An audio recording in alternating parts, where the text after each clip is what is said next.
The analysis of census data and homelessness shows more older people are living in marginal housing, such as improvised dwellings and caravans, compared to a decade earlier, and more are homeless. The number of older Australians in private rentals has also increased, which means more are exposed to housing insecurity and rising rents. Professor Wendy Stone from Swinburne University says there needs to be more support for older Australians.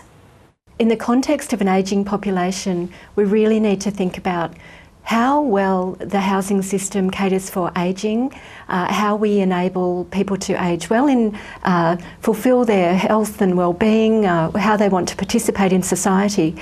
And what we really find is that the scale of the problem is absolutely burgeoning. But what we really see is that the housing system and housing aged pensions are really set on the expectation that people by the end of working life years don't have any housing costs. We've got very low age pension settings that assume no housing costs. So people facing mortgages and rent costs in later life are absolutely struggling, and the scale of the numbers that we've found is striking.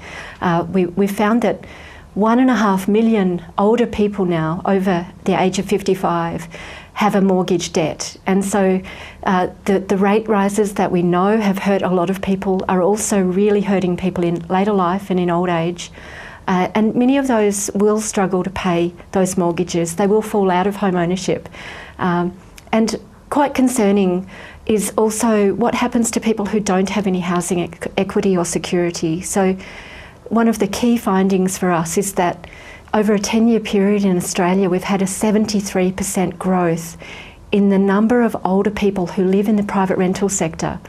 And everyone who lives in the private rental sector will know that this is a sector which is really competitive, vacancy rates are low, often the quality and conditions of rental housing is not great, and we know from other research that age-based discrimination in this sector is rife. So there are very many low and very low income people, older people living in housing stress. Our research shows that there are about 300,000 people who are currently paying unaffordable housing rent.